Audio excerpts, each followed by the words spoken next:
Olá, seja bem-vindo a mais um podcast Classe Bíblica. Hoje estamos com o pastor Jimmy Cardoso. Pastor Jimmy, muito obrigado pela sua participação em nosso podcast. Olá, é uma alegria poder fazer parte desse projeto inovador que você está realizando, que é o podcast Classe Bíblica, e com certeza esperamos contribuir para que haja mais informações, conhecimento, porque o desejo de Deus é que a gente estude a Bíblia. E aí muitas maneiras, e essa é uma das formas de nós despertarmos esse conhecimento a respeito de Deus, da sua palavra e da sua providência em nossa vida. Amém. Hoje o pastor estará conosco aqui para falar sobre um tema muito importante, mordomia cristã. Daqui a pouco eu vou fazer algumas perguntinhas para o senhor, mas antes eu quero deixar para os nossos convidados as nossas redes sociais. Se você deseja nos seguir lá no Instagram, no Facebook, no YouTube, o link é o mesmo aí praticamente, o nickname nosso é o mesmo, é @Classe Bíblica Online, tanto Facebook, YouTube e Instagram, tá bom? @Classe Bíblica Online. Você vai acompanhar esse, outros programas desse podcast e também 20 estudos que realizamos no passado, estudos bíblicos falando sobre os mais diversos temas. Então fique à vontade para poder obter conhecimento, obter informação a respeito da Bíblia Sagrada nessas 3 redes sociais, tá bom? Pastor Jimmy, eu gostaria que antes de começar o nosso estudo, o senhor pudesse fazer uma oração. Mas antes da oração, estava esquecendo. Eu quero que o senhor fale um pouquinho da sua área de atuação para os nossos convidados. Então, eu trabalho na Associação Paulista Central, que organiza-se num grupo de 81 cidades, aqui na região central de São Paulo, com sede na cidade de Campinas, aqui próximo de Nova Odessa. E nós administramos cerca de 39 mil fiéis, membros da Igreja Adventista, abrangendo também 10 colégios adventistas e uma quantidade de 304 igrejas que fazem parte desse projeto nessa nossa Associação Paulista Central, que cobre aí uma multidão de pessoas e 6 milhões de habitantes, mais ou menos, né? Então o desafio é grande e eu atuo numa das áreas que dentro da associação nós temos 14 departamentos. E eu cuido de 3 departamentos. Quais são eles? Liberdade religiosa, que trabalha com a conscientização, a relação pública da igreja com os diversos poderes, na preservação da liberdade de culto, de liturgia, de crença, de pensamento e assim por diante. Outro setor eu trabalho com o Ministério da Saúde, que promove o conhecimento, a mensagem adventista de saúde que visa o bem-estar, o equilíbrio das condições de saúde, de conscientização, de estudos sobre isso. E o terceiro departamento, que é o meu carro-chefe, vamos assim dizer, é o departamento da mordomia cristã, que nós vamos inclusive discutir hoje, que é o ministério que trabalha na educação dos fiéis, dos membros, para administrar melhor sua própria vida e os recursos que Deus coloca nas nossas mãos. Amém. E a área de mordomia, pelo que eu já pude presenciar e participar, é uma área muito ampla.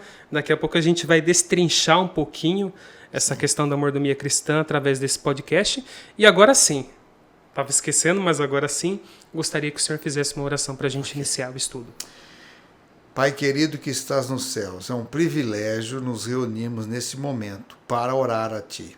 Tu és o nosso Deus, o Altíssimo, o Rei do Universo e o nosso Pai. Queremos, ó Deus, que a nossa vontade seja afinada com a Tua vontade que está no céu.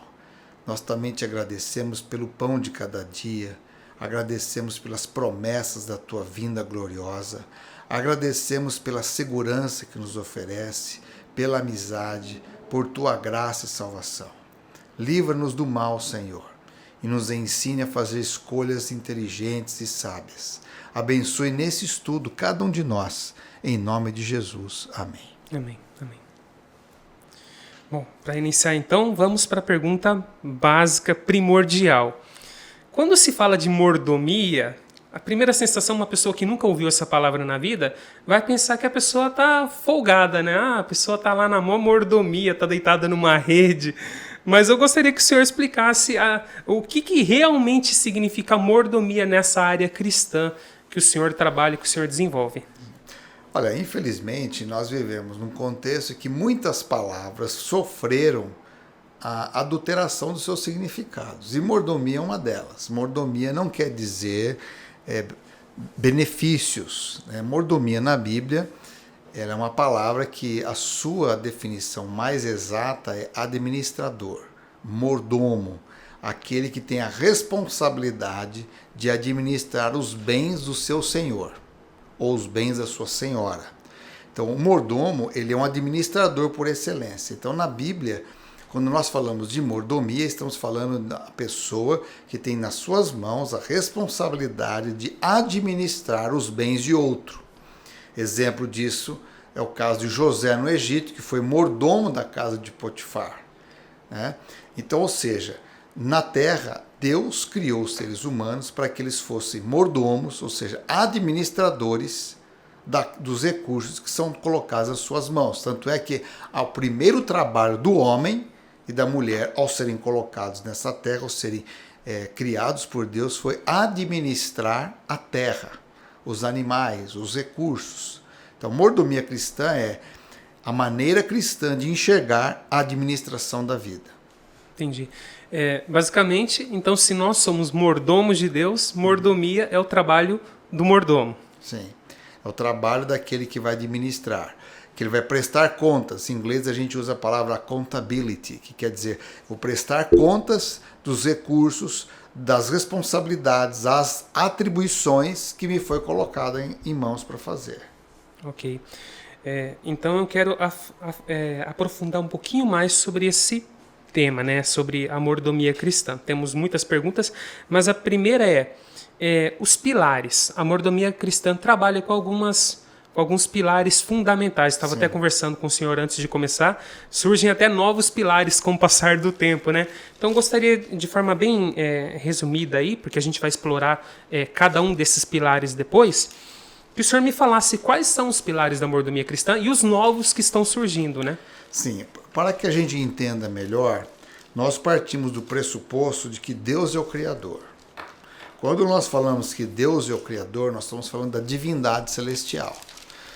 No texto do Gênesis, capítulo 1, nós lemos ali que Elohim criou os céus e a terra e disse, façamos o homem à nossa imagem e semelhança. Então, basicamente, a primeira compreensão de tudo isso é que a divindade criou o ser humano à sua imagem e semelhança.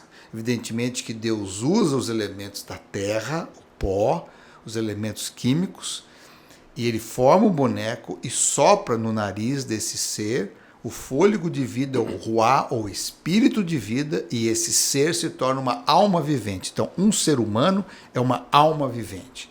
Quando você lê o livro de Gênesis, você vai encontrar já no primeiro capítulo as 7 grandes bênçãos que Deus outorgou ao ser humano. Então, a primeira delas foi a sua autorrevelação. Deus se revelou a nós. E por isso que o texto começa. No princípio, Deus criou. Ou seja, Deus usa o verbo bara, que é criar do nada. Bereshit bara Elohim, que quer dizer que Deus se revela criando as coisas do nada. E aí ele vai descrevendo cada ação que ele cria por sua palavra. A separação, primeiro ele cria a luz, depois a separação das águas, depois o surgimento da porção seca, depois a criação das plantas, toda a vegetação, das árvores frutíferas, das árvores sombrosas e assim por diante. Depois vai criando o aparecimento do sol, da lua, as estações, melhor dizendo, a divisão de noite e dia. Depois ele vai criando os peixes, os répteis, depois os mamíferos. E por último, o ser humano e o casamento. E o 7º dia, o sábado. Então, nessa descrição, primeiro tem a bênção da revelação de quem Deus é. Segundo, você tem a bênção da criação da vida. A vida aos animais, a vida às plantas, a vida aos seres, a vida ao homem e à mulher. Uma terceira bênção é o casamento. E tanto é que Deus declara a sua bênção para nós, dizendo, sede fecundos, crescei e multiplicai. Então, essa é uma bênção, o casamento. Uma quarta bênção, Deus deu o meio ambiente. Para o homem, envolve os animais. Por isso que a primeira vez que aparece a palavra bênção no texto bíblico, ela é dada aos animais. Sede fecundo, semelhante ao que Deus vai dizer para o ser humano no sexto dia. Então, os animais faz parte desse meio ambiente, o cuidado que nós temos que ter com a vida. A quinta bênção foram os recursos. Deus deu para o homem a terra para ser administrada, cultivada, cuidada, transformada. Então, os recursos, que depois veio a ser dinheiro, veio a ser propriedades, assim por diante. A sexta bênção que Deus deu foi os alimentos. Os alimentos é o combustível da vida. Deus deu alimentos para os animais, deu alimento para as próprias plantas, deu para todos os tipos de animais, inclusive para o homem, que deu os frutos, os cereais, as sementes. Então, isso são bênçãos, porque através do alimento o homem poderia saborear, poderia desfrutar dessas bênçãos de Deus. E por último, a sétima bênção foi o sábado. No sábado, Deus diz assim: terminou o Senhor de fazer todas as coisas, e ele descansou, abençoou e santificou. Ou seja, Deus cria o sábado com uma motivação para o homem descansar, e nesse descanso o ser humano vai contemplar as obras que Deus fez, aquilo que ele realizou, como um dia de gratidão e um dia de relacionamento especial com Deus. Então, baseado nessas 7 bênçãos, que é a revelação, a vida, o casamento, os animais, o meio ambiente, os recursos, os alimentos e o sábado, nós diluímos isso em 5 partes, que nós chamamos de os 5 pilares da mordomia cristã. Quais são esses 5 pilares? Nós temos aí o tempo, temos aí o templo, que tem a ver com o corpo humano, com a vida humana, né? Nós temos a ver com os tesouros, o que tem a ver com os recursos. Nós temos que ver também com o talento, que vamos dizer, a execução das coisas, as habilidades que Deus deu para o homem, e a terra, que é o ambiente que Deus plantou, nos colocou a gente aqui. Então, essas 5 áreas, que a gente, para facilitar, coloca os 5 T's, né? Terra, templo, tempo, talento e tesouro, são uma maneira didática apenas dizer assim: Deus entregou isso a nós para que, como mordomos, aprendamos a administrar com sabedoria, com inteligência, com produtividade, com respeito, essas obras. Se o senhor me permite, eu gostaria de adentrar um pouquinho sobre cada uma desses pilares, ok? Primeiro, vamos na sequência que o senhor disse, vamos falar sobre o tempo. Por que é importante a gente saber gerenciar, administrar o nosso tempo? O que ele influencia no nosso estilo, na nossa saúde, na nossa vida? Olha, o próprio Deus, do Gênesis 1, mostrou como se usa o tempo. Ele criou um tempo, ou seja, um dia de 24 horas. A porção clara e a porção escura. Ereb Boker, quer dizer a parte escura e clara. Ou seja, Deus mostrou que há a parte para o descanso e a parte para o trabalho. 24 horas. E assim é o dia, Yom no hebraico, né? Ou seja, mostrando um dia literal de 24 horas. E aí há tempo para tudo, tempo para o descanso, tempo para a comida, tempo para os relacionamentos, tempo para a produtividade, tempo para ficar mais tranquilo, tempo para conversar. Tanto é que o próprio Salomão, no capítulo 3 de Eclesiastes, ele fala da importância do uso do tempo. Então, o tempo, além do diário, que é importante também, nós temos um tempo para com Deus, tanto é que Deus visitava o ser humano na viração do dia, ou seja, a contagem do dia para Deus e para a Bíblia não é meia-noite, é na viração do dia, no pôr do sol. Por isso que o sábado, por exemplo, na comunidade judaica, mesmo na comunidade adventista e outras que guardam o sábado, é de um pôr do sol a outro pôr do sol. Essa é a contagem bíblica das 12 horas escuras e 12 horas mais claras, mesmo que seja em países onde as mudanças no horário de pôr do sol acontecem, mas em tese é isso. Ou seja, além de nós termos um tempo diário com Deus, né, é importante lembrar que na questão do tempo, o 7º dia, que é o sábado, que é o Shabat no hebraico, é o tempo do descanso semanal. Até os animais precisam de descanso, quanto mais o ser humano. Então, quando nós falamos de administrar bem o pilar do tempo, nós falamos de ter tempo para Deus, tempo para abençoar as pessoas, tempo para agradecer e, acima de tudo, ter o tempo semanal para com Deus.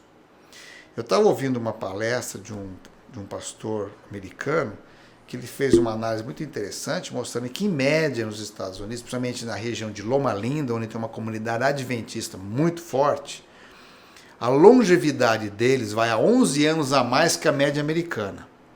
Ou seja, a média americana é 77 anos, nessa comunidade vai a 88 anos. Então, há vários fatores que influenciam a longevidade adventistas que vivem na região de Loma Linda, que praticam as orientações bíblicas sobre a reforma de saúde, estilo de vida. E ele fez um cálculo tão interessante, eu não saberia reproduzir totalmente agora, mas ele fez um cálculo muito interessante que esses 11 anos a mais, quando você soma nos 77 anos todas as guardas do sábado, dá exatamente esses 11 anos. Ou seja, a impressão que tem que quando você honra o Criador no seu dia, estabelecido por ele para o descanso, o Senhor parece que dá essa compensação, né? Então, é interessante porque Deus, ele é muito incrível. Ele não deixou as coisas por um acaso. Então, ao invés de você discutir ou você negar a existência desse Deus, eu acho que é mais sábio você estudá-lo, compreendê-lo e desbravar os mistérios que ele deixou para a gente. Acabei de descobrir pelo senhor que honrar pai e mãe não é o único mandamento que traz uma longevidade pra gente, não. Guardar o sábado, Deus abençoa e dá mais dias de vida. Sim. Essa cidade de Loma Linda que o senhor falou é aquela cidade nos Estados Unidos onde tem bastante pessoas adventistas, ali né? É o seguinte, ali foi um lugar que foi fundado um hospital, e esse hospital se desenvolveu muito. Ali hoje é uma das maiores universidades na área de medicina, medicina preventiva, medicina cardíaca. É uma universidade muito linda. Então ali mora muita gente. Muitos adventistas optaram por aquela região ser tranquila, na Califórnia, um ambiente e tal. E ali muita gente, por causa do próprio hospital e da parte clínica natural, né, aprendeu a desenvolver um estilo de vida saudável, que envolve vegetarianismo, sim, mas envolve também exercício físico, cultivo das plantas, da natureza, um ambiente mais agradável de se morar, com espaço, o sono reparador, entende? O consumo de água, a luz solar. Então, há vários elementos que contribuem para você ter uma vida longeva. Evidentemente que o objetivo primário do estilo de vida saudável não é só a longevidade, mas é também a sua comunhão com Deus, aprender a ouvir a Deus, ter sensibilidade espiritual. Outro aspecto, o estilo de vida envolve gratidão, envolve alegria de viver, satisfação, né? Aprender a gerenciar suas emoções com inteligência, né? Então tudo isso faz parte do estilo de vida. Por exemplo, se você desenvolve um espírito de gratidão, diminuir teu espírito de crítica, de reclamação e substituir por gratidão, você vê quanta coisa melhora. Um bom humor, né? Não um sorriso de deboche, mas levar a vida com mais alegria. Isso também é algo importante para uma longevidade saudável, né? E também para a sua comunhão com Deus. Quem reclama menos vive mais. Isso aí. Tô precisando fazer isso. Às vezes eu reclamo bastante. Mas vamos lá. Eu quero fazer mais uma outra pergunta. A gente já falou sobre o tempo. Agora sobre o templo. O templo está relacionado com nós sermos casa de Deus, templo do Espírito Santo? É mais ou menos isso? Sim, esse é o conceito. O templo, originalmente, a gente atribui isso a uma casa de adoração. Mas Jesus mesmo disse que Deus não habita em templos feitos por mãos humanas. A gente pode até fazer uma igreja, uma casa, um templo, enfim, porque é uma forma visual da gente poder cultuar a Deus. Mas na realidade, Deus, o mistério, né, da própria divindade, ele é espírito e ao mesmo tempo ele tem forma, ele pode estar em todos os lugares, ao mesmo tempo ele se relaciona, ele está próximo de mim, ao mesmo tempo ele está no céu. Ele também diz que lá, principalmente o apóstolo Paulo, ele fala que Lá em 1 Coríntios capítulo 6, ele fala que nosso corpo é o santuário da habitação do Espírito, é um templo. E o próprio Jesus disse para a samaritana, no capítulo 4 de João, que Deus quer ser adorado em espírito e em verdade. E que Deus busca tais verdadeiros adoradores sobre a terra. Então, ou seja, o meu corpo, a minha mente, eu como ser humano, sou um adorador de Deus. Então, quando a gente fala que a mordomia cristã, ela também tem o pilar do templo, está dizendo, em outras palavras, que o meu corpo é sagrado. A vida humana é sagrada. Eu preciso respeitar os limites. Eu preciso colocar bons alimentos nesse corpo. Quando eu falo bons alimentos, não é só alimento físico, comida, a água, mas todas as formas de alimento, inclusive o visual, o que eu assisto, o que eu vejo, o que eu penso, o tipo de relacionamento que eu tenho com as pessoas. Muitas pessoas comem até bem, mas estão vivendo dentro de relacionamentos tóxicos, que destrói tanto quanto comer um alimento ruim. Então, Deus deixou na Bíblia alimentos que são próprios do corpo humano, sejam esses alimentos espirituais, físicos, emocionais, culturais, que nos ajudam.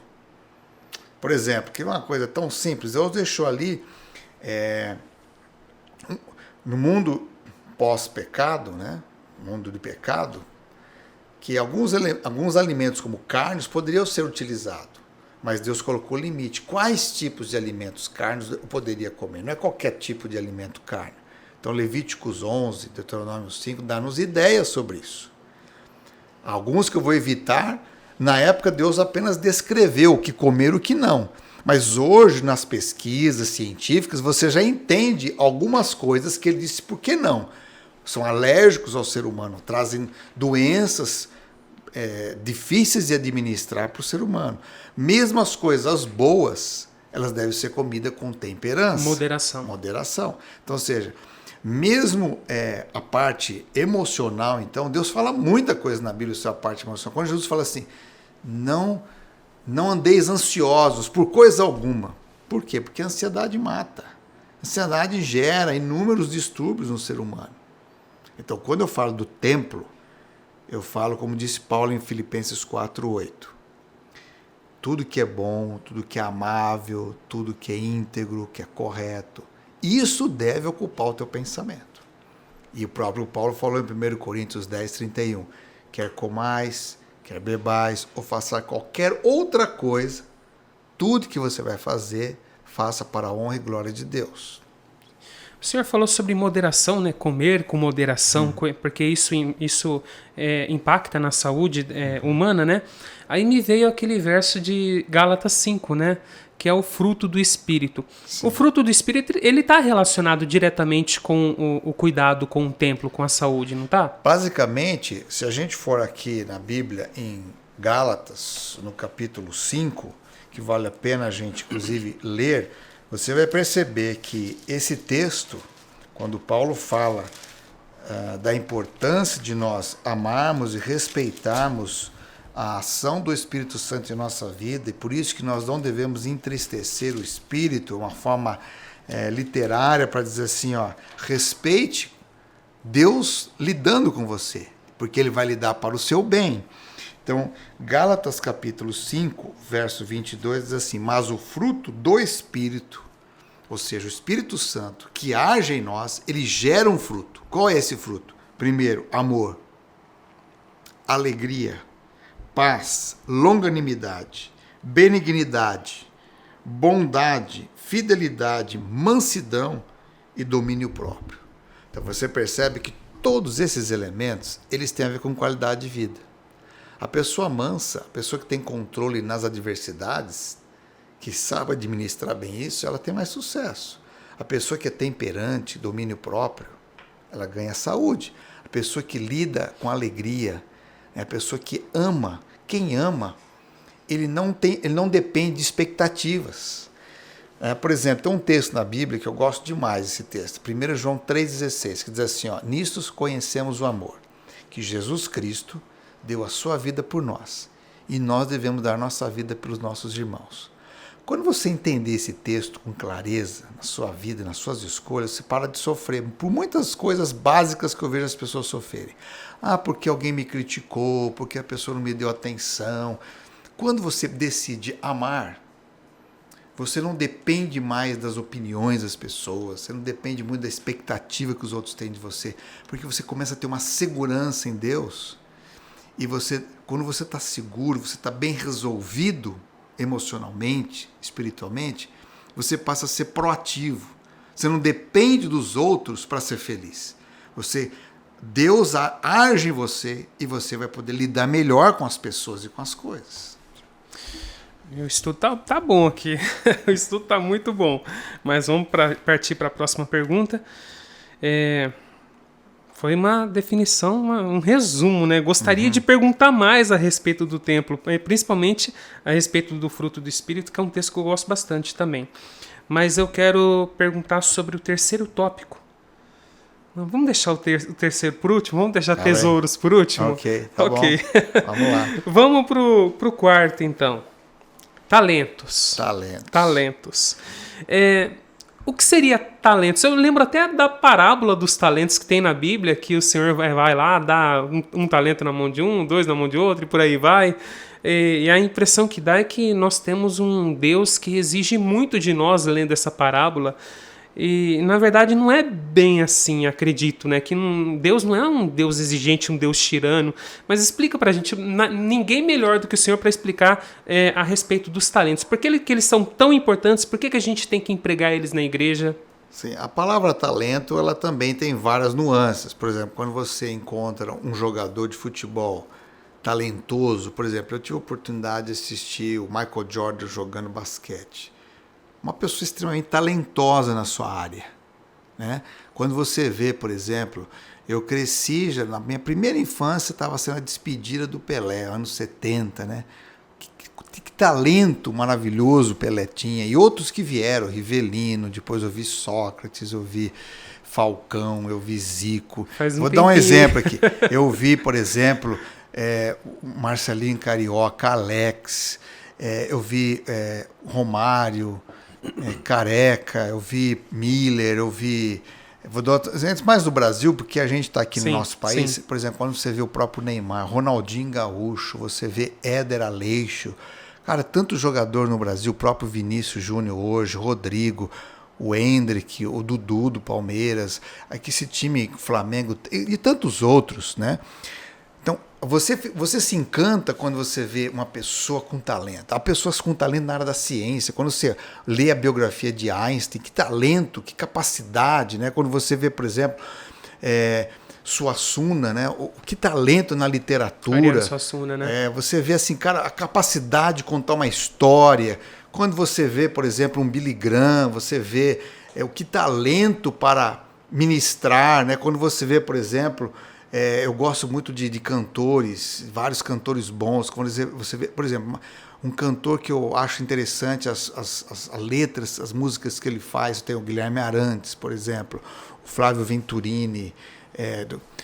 Agora, no nosso contexto, por exemplo, quando eu vejo as músicas do Jader Santos, por exemplo, o Valdeci Lima, as letras, o próprio Pedro Valença, as letras que essas pessoas fazem, você vê, isso é talento. Você vê pessoas que têm habilidade, juristas que têm habilidade de, sabe, fazer uma defesa oral maravilhosa. Quando você vê, por exemplo, habilidade na escrita de um jornalista. Quando você, por exemplo, eu gostava de ouvir o Joemir Betting, eu achava fantástico a forma dele colocar. Paulo Francis, eu cresci ouvindo um jornalista assim, de uma riqueza, né? Quando você vê um governante, quando eu leio a história de Abraham Lincoln, pessoas talentosas. Essa é uma forma da gente chegar a talento. A Bíblia, quando Jesus conta talento, ele já conta no sentido de recursos. Quando o Senhor dá talento, ele está dando dinheiro, habilidade para progredir com aquele dinheiro, para investir o dinheiro. Quando você vê, por exemplo, uma pessoa como o Elon Musk, como o próprio Bill Gates, como o próprio Eduardo Saverin, um dos fundadores da Facebook, pessoas que tiveram habilidades, talento para desenvolver dentro da sua área essa capacidade. quando a gente fala também na Bíblia de talento, agora quando a gente aplica para nós, Deus também está falando um pouco sobre dons espirituais também. Quando você, por exemplo, vê os apóstolos, eles receberam dons espirituais. Quando você vê Pedro e João, quando eles estão indo para o templo orar às 9 horas da manhã, eles encontram um pedinte paralítico nas portas, nas escadas do templo. Eles dizem assim para o paralítico: olha para nós. Nós não temos prata e nem ouro, mas o que nós temos, nós te oferecemos. Em nome de Jesus, levanta e anda. Esse é um dom espiritual, que é um dom de trazer em palavras o que a unção do Espírito Santo ofereceu no seu coração. Há pessoas que têm um dom de orar e ungir o outro, e Deus ouvir essa oração e trazer cura e restauração para aquela pessoa. Há pessoas que têm... Então, quando nós falamos de talento, nós estamos abrangendo vários elementos, mas todos esses elementos dentro do talento que devem ser utilizados para avançar o reino de Deus, para tornar a vida humana melhor, para tornar o ser humano mais e mais semelhante a Jesus, para restaurar a dignidade do ser humano.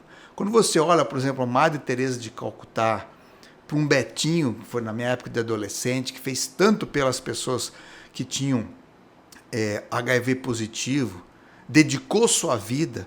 Quando você vê professoras que deram a vida por alunos, eu lembro da minha professora do primeiro ano, chamada Helena do Prado, que hoje mora em Piracicaba. Sabe, o talento que essa mulher tinha de educar. Eu vejo minha esposa que fez homeschool com os meus filhos. A capacidade, o talento que Deus deu para ela para transformar a vida dos meus meninos em pessoas alfabetizadas em 2, 3 idiomas. Então, quando nós falamos de talento na área espiritual, envolve qualquer uma dessas áreas que eu utilize esses talentos para a glória de Deus. E eu gostaria de fazer mais uma outra pergunta. Qual que é a diferença entre dom e talento? Eles são a mesma coisa? Dom é quando o talento é usado na causa de Deus? Essa é uma discussão, né? Porque tanto um contra o outro, eles podem ser inerentes em você. Quando você vê um Lionel Messi, você pode treinar quanto for, mas você não vai ser igual ao Lionel Messi, porque existe um dom que Deus deu a ele, que foi desenvolvido. Mas ele, por exemplo, quando você olha, por exemplo, eu conheci o pianista, como é que é o nome dele? Freire, esqueci o primeiro nome dele, um mineiro. Eu assisti um concerto dele em Washington, com a Orquestra Filarmônica de Washington. Cara, ele tocou uma peça de quase 1 hora, de memória, com a orquestra, coisa mais impressionante, porque ele é um talento, um dom que foi dado a ele, ele desenvolveu isso e se tornou uma sumidade no seu talento.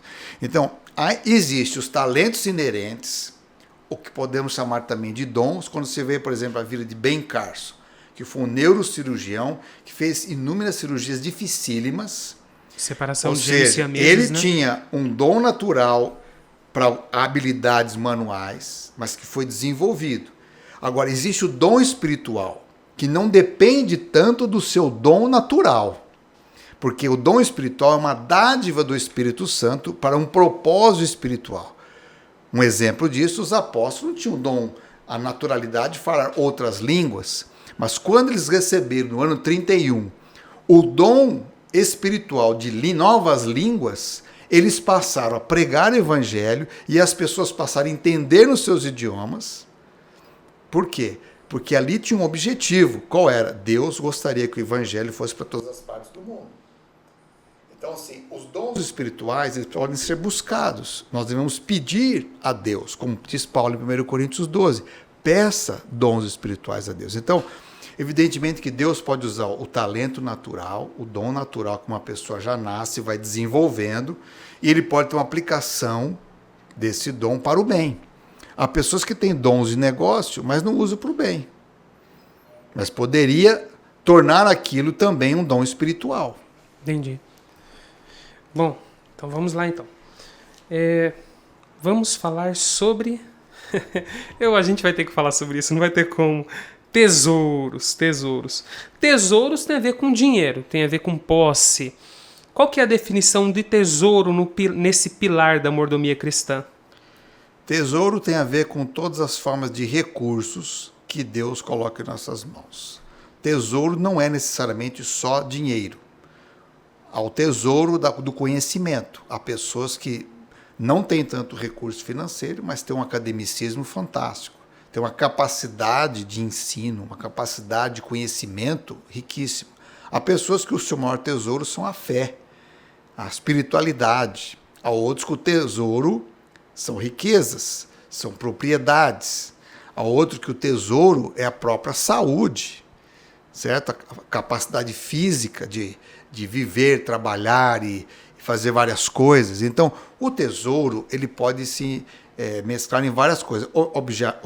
Obviamente que a primeira visão de tesouro são recursos financeiros. Exato. E quando se trata disso, como qualquer outro recurso, os recursos dos filhos e filhas de Deus, eles devem ser colocados à disposição de servir. Por isso que toda forma de bênção que Deus nos entrega, nós somos apenas um veículo.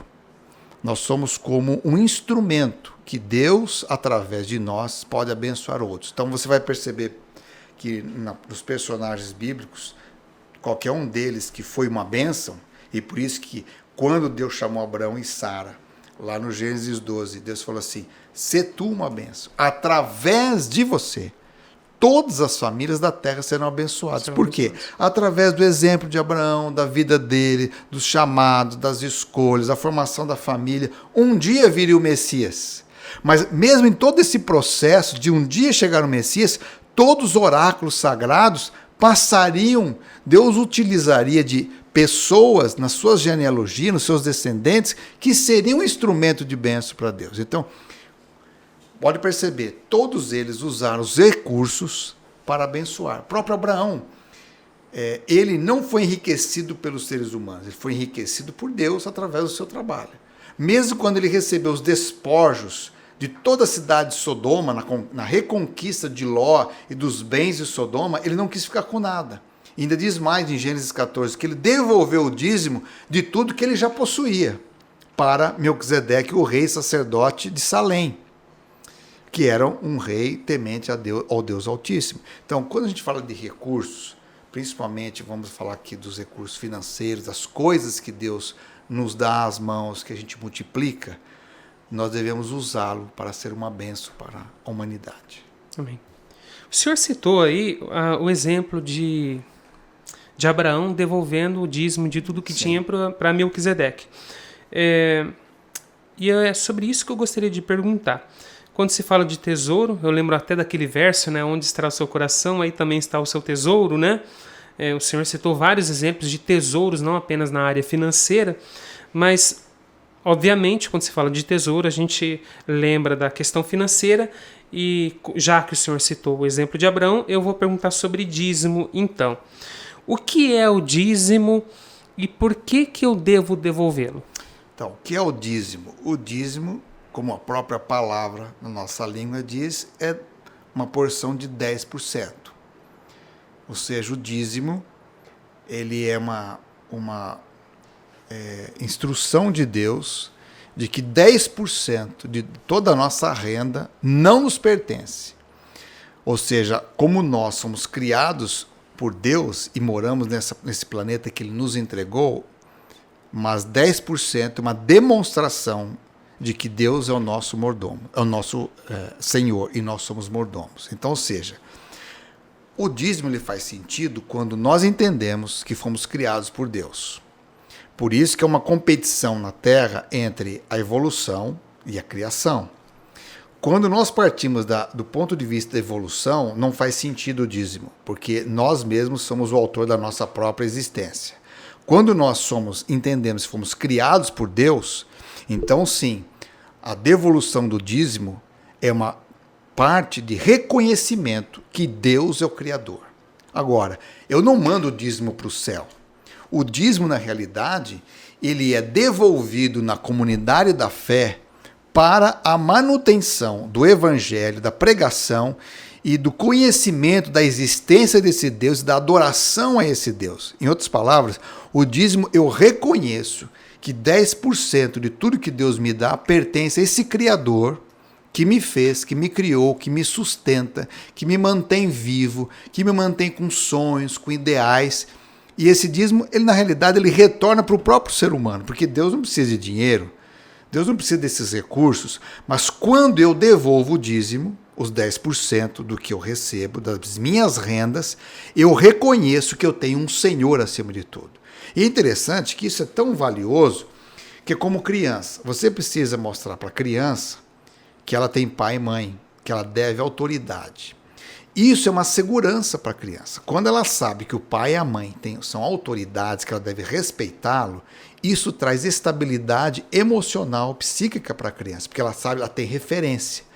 Quando nós reconhecemos Deus como nosso Senhor e Criador, isso também traz equilíbrio e segurança para nós, porque nós temos referência de que é um Deus Criador. Eu não sou meu próprio Deus, porque eu não tenho vida em si mesmo. Então, minha vida é derivada de Deus. Então, quando eu devolvo o dízimo, que é 10% dos meus rendimentos, eu reconheço que é um Criador que me mantém. Interessante que a gente usa o termo devolver. Muitas pessoas falam, eu vou dar o dízimo, eu entreguei o dízimo. Quando se fala devolver, o próprio verbo está dizendo, a gente está entregando para o verdadeiro autor, para o verdadeiro dono daquilo. Tudo vem de Deus, sim, então nada mais justo, né? Antes de uma pessoa entender que ela deve devolver, ela precisa conhecer a Deus. Quando ela conhece a Deus e o reconhece como Pai, um Deus amoroso, justo, misericordioso, então ela entende o que é devolver.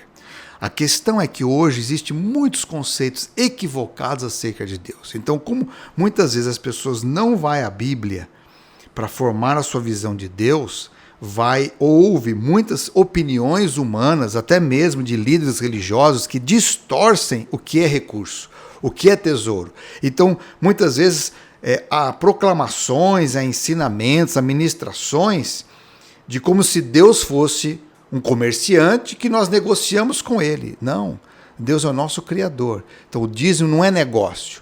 Dízimo, um reconhecimento, uma devolução a Deus, que eu devolvo aonde? Na casa do tesouro, para a manutenção do Evangelho. Para que o Evangelho pregado ele possa ajudar a gente a ter uma compreensão clara e correta de Deus. Por isso que muitas vezes as pessoas elas não evitam a Bíblia, às vezes não lê toda a Bíblia, às vezes usa apenas alguns versos da Bíblia.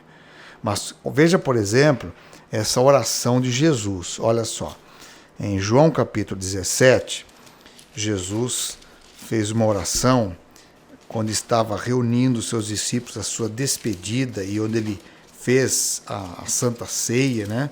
Ele termina com essa oração. E olha que interessante que Jesus diz aqui, ó. Depois de dizer essas coisas, verso do capítulo 16 de João, vem o 17. Jesus levantou os olhos ao céu e orou. Pai, é chegada a hora. Glorifica o teu filho para que o filho glorifique a ti, assim como lhe deste autoridade sobre toda a humanidade, a fim de que ele conceda a vida eterna a todos que lhe deste. A vida eterna é esta, que conheçam a ti, o único Deus verdadeiro, e a Jesus Cristo, a quem enviaste. Então Jesus tinha um propósito claro. Ele veio para mostrar quem é Deus, para a gente glorificar a Deus, porque a gente estava com uma visão distorcida de Deus. A gente atribui catástrofe, Deus fez isso para punir as pessoas. Nós fazemos guerras em nome de Deus. São todas distorções absurdas. Deus aceita um tipo de pessoa, não aceita outro. Não, Jesus veio buscar todos os pecadores e perdidos, para transformá-los em verdadeiros adoradores que adoram o Pai. Então é um processo que Deus faz isso. E Deus deu o Espírito Santo para convencer a gente do pecado, da justiça e do juízo. Então quando a gente fala de devolver o dízimo, a gente está falando de reconhecer que Deus é o nosso Criador. No fim, tudo é uma questão de obediência, né? Sim. Pastor, eu gostaria de fazer mais uma pergunta a respeito dos tesouros desse pilar de mordomia cristã. O senhor já falou sobre dízimos, agora eu gostaria de perguntar ao senhor sobre oferta. Se eu já devolvo meu dízimo na igreja, por que eu tenho que devolver a oferta? A igreja precisa da oferta para poder se sustentar? Qual que deve ser a minha motivação ao devolvê-la? Bom, a oferta é uma dádiva de gratidão que eu trago a Deus. Evidentemente que muitas pessoas se baseiam na visão de hoje. Por quê? Há igrejas que cobram o dízimo, há igrejas que não cobram o dízimo, há igrejas que cobram um dízimo de 3%, 2%, ou seja, são distorções. O dízimo, originalmente e biblicamente, ele nunca foi para usar para construir igreja, para enriquecer pastores ou padres ou líderes religiosos. O dízimo não foi feito para comprar bancos de igreja, televisões, materiais. O dízimo foi feito para a manutenção dos missionários, pastores ou padres, pessoas que estão ligadas e devem dedicar a sua vida com exclusividade ao ensino do Evangelho, não para enriquecimento pessoal. Por isso que a tribo de Levi, ela foi separada das outras 11 tribos, para dedicação exclusiva ao ensino dos oráculos de Deus. Então eles não tinham posse na terra. Eles eram mantidos pelas outras 11 tribos. As outras podiam enriquecer, ter as coisas, mas a tribo de Levi, elas eram mantidas com o dinheiro do dízimo, com os recursos do dízimo, para a manutenção, a pregação do Evangelho. E na prática do Novo Testamento em diante, também existe isso. Evidentemente, quando você lê a igreja inicial, que ela estava se reorganizando, estava saindo, sendo expulso das sinagogas, ela tem um período imenso de organizar, até que quando as coisas estão mais organizadas, que começa aí novamente a prática da devolução do dízimo, embora isso nunca foi perdido. O próprio Jesus falou, os fariseus dão os dízimos do moinho, do coendro, assim por diante. Ele falou assim, não deixe de fazer isso, mas também seja misericordioso, bondoso, compassivo. Então uma coisa não anula a outra. Não é as minhas boas obras que vão anular a obediência de devolver o dízimo. Eu preciso devolver o dízimo e continuar fazendo as minhas boas obras.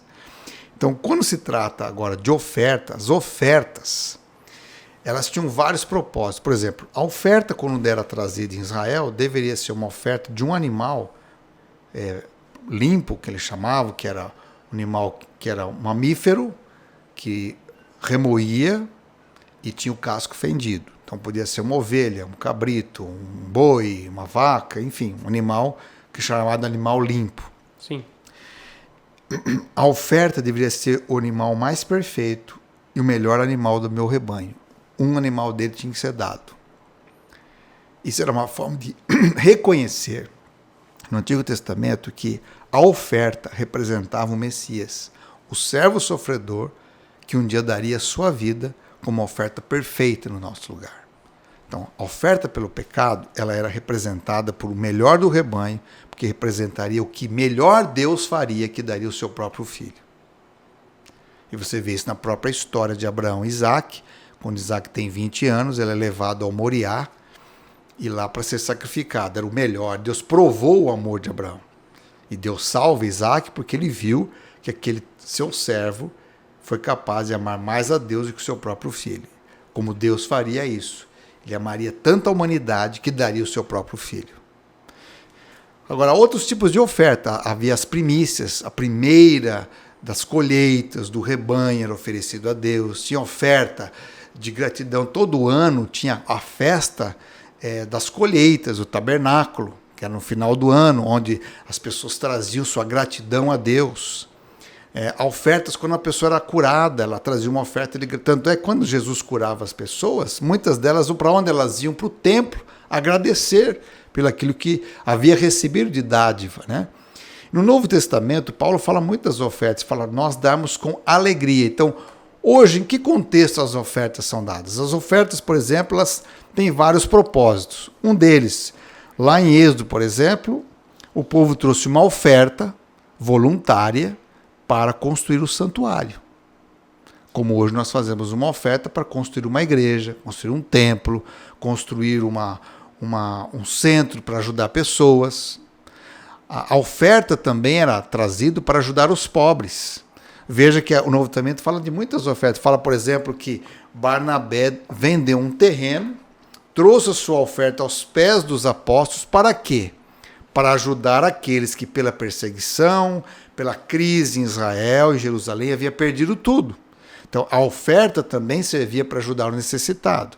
Então a oferta hoje, no contexto das igrejas, ela serve para o quê? Reparo nos templos, construção de igreja, manutenção das despesas de uma igreja local. Uma parte dessas ofertas também é para ajudar os necessitados. Imagine se cada igreja dedicar uma parte da sua oferta para ajudar pessoas em necessidade da sua comunidade. Nós diminuiríamos em muito a pobreza, as dificuldades, investir nas pessoas para aprender uma profissão, para conseguir desenvolver o seu emprego. Então, há muitas coisas que uma oferta. A oferta é diferente do dízimo. A oferta é uma expressão de gratidão. Por isso que o dízimo, ele é 10% das minhas rendas. Agora, a oferta é de acordo com a bênção que Deus me dá. Então, a oferta não existe um percentual. Posso dar 1%, pode dar 30%. Há histórias incríveis, com o próprio fundador da Colgate, William Colgate. Ele chegou ao ponto de, segundo alguns historiadores, de dar a maior parte como oferta de gratidão a Deus do que e viver com menos. Essa era a expressão dele. Então, ofertar é algo que a pessoa deve trazer a Deus, e oferta, seja na sua igreja e mesmo para ajudar parentes e pessoas, como resultado de gratidão a Deus. Entendi. Então, resumindo, dízimo tem mais a ver com uma questão de obediência e oferta tem mais a ver com uma questão de gratidão. Tanto dízimo quanto oferta são pedidos de Deus. Só que um representa obediência, é ordem, é irrevogável, é 10%. Não importa qual igreja, aonde for, que país, onde eu morar. A partir do momento que eu reconheço Deus como Criador, eu sou responsável por devolver a Ele 10%, porque eu pertenço a Ele. A oferta é voluntária e deve ser dada com alegria. O próprio texto de 2 Coríntios 9 fala muito sobre isso. Dar a Deus, aquele que mais semeia, mais vai colher. Então, ou seja, a bondade de Deus, eu devo refletir isso em ofertas. O importante é o cristão fiel que deseja estreitar um laço ali de comunhão com Deus através da adoração por meio dos dízimos e das ofertas. Vamos supor que ele já esteja em como posso dizer, as finanças dele já estejam organizadas na questão do dízimo e ele deseja devolver a oferta também. O importante é, segundo as bênçãos que Deus derrama na vida dele, ele firmar um pacto com Deus. Não existe um percentual definido pela Bíblia, mas é segundo as bênçãos que Deus derrama. Sim. Por isso que na nossa igreja, por exemplo, há um incentivo das pessoas a fazer um pacto de oferta. Se eu ganhar mais, eu devolvo mais. Se eu ganhar menos, ou passar por desemprego, não tem como devolver. Mas quando a pessoa tem um plano com Deus, há um livro muito interessante chamado Deus é Dono do Meu Negócio. Se você tiver a oportunidade de ler, é interessantíssimo.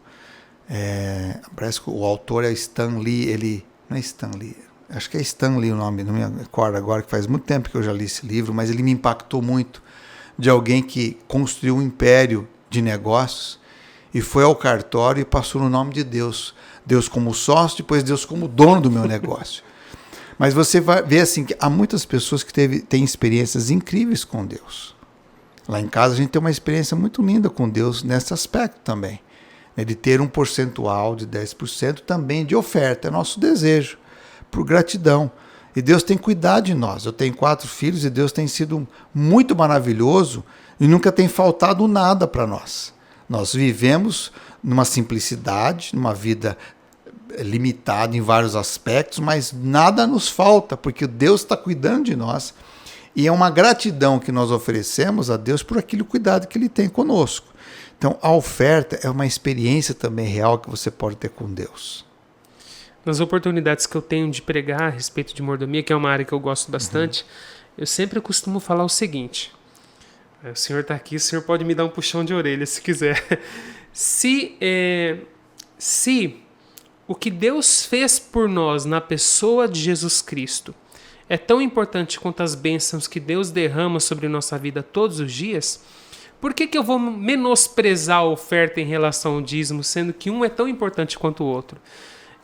Aí a dica que eu dou para todo mundo é: seja grato da forma como Deus tem te abençoado, mas não se esqueça de que a salvação em Cristo é tão importante quanto Deus quanto Deus ser seu criador e seu mantenedor. Sim. A gratidão, ela é parte fundamental hoje da nossa própria cura. Hoje é comprovado cientificamente que pessoas agradecidas, elas têm uma qualidade de vida melhor. A gratidão, ela vem por palavras, por reconhecimento, por presentes, por expressão visual. Então não é só falar, eu sou grato a Deus, mas é importante você também doar-se. Então você pode doar o seu tempo, você pode doar uma oferta, você pode também ter um recurso para abençoar pessoas. Então a gratidão é fundamental em trazer nossas ofertas. Inclusive tem uma outra coisa interessante que Jesus fala em Mateus 5. Quando você for dar a sua oferta, trazer sua oferta na casa do tesouro, na igreja, se você tiver algum problema com alguém, reconcilia-se primeiro com a pessoa, para que a oferta seja aceita. Então veja, a oferta tem um processo terapêutico, espiritual, emocional muito relevante, porque ela motiva a gente a resolver conflitos. E quando você resolve, o teu cérebro reage melhor. Você é uma pessoa de soluções, você é proativo, você não fica carregando mágoa, rancor. Você limpa a sala do teu coração, você limpa os recônditos da tua alma. Então a oferta expressa isso. Eu resolvi minhas coisas, eu estou agradecendo um Deus que me ajudou a solucionar para que a minha vida progrida, eu vou para frente. Pastor Jimmy, o papo está muito bom, mas infelizmente a gente tem que encerrar. Mas antes eu quero deixar uma última vez para os nossos queridos que estão nos acompanhando nossas redes sociais. Não se esqueçam, @Classe Bíblica Online, Facebook, YouTube e Instagram, ok? E nesse momento eu gostaria de passar a palavra ao Senhor mais uma vez para dirigir uma palavra aos nossos amados que estão acompanhando, irmãos, visitantes, a respeito da mordomia. De uma forma geral, qual que é a mensagem que você gostaria de transmitir para as pessoas que estão nos acompanhando? Olha, veja só, eu tenho uma história que eu aprendi quando criança que me impactou muito. Diz que um dia tinha um menino que começou a frequentar a igreja. Ele observou que todo mundo trazia suas ofertas e os diáconos da igreja, né, passavam aqui nos chamamos de salvas, né, onde as pessoas depositavam os seus recursos, dinheiro, as suas ofertas, mas ele não tinha recurso, ele não tinha dinheiro. E ele pensou, o que eu posso oferecer para Deus? Então diz que um sábado, um culto, melhor dizendo, o diácono se aproximou dele e ele pediu para o diácono, deu um sinal assim. O diácono entendeu, abaixou mais a salva perto dele e falou mais um pouco, até que o diácono colocou perto do chão e ele entrou dentro da salva. Ou seja, ele estava se oferecendo para Deus como oferta ao Senhor. Talvez o que Deus mais quer da nossa vida hoje é que a gente se ofereça a Ele como uma oferta de gratidão. Que Deus abençoe você. Amém. O senhor pode orar para a gente finalizar?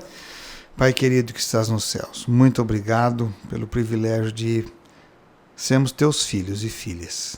Ajuda-nos a vivermos com gratidão, amarmos a Ti em primeiro lugar, construir esse tesouro no céu, porque aqui na terra o Senhor está cuidando de nós. Nos dê sabedoria, inteligência, determinação, resiliência, temperança para tudo que fizermos, seja para a Tua honra e para a Tua glória. Em nome de Jesus. Amém.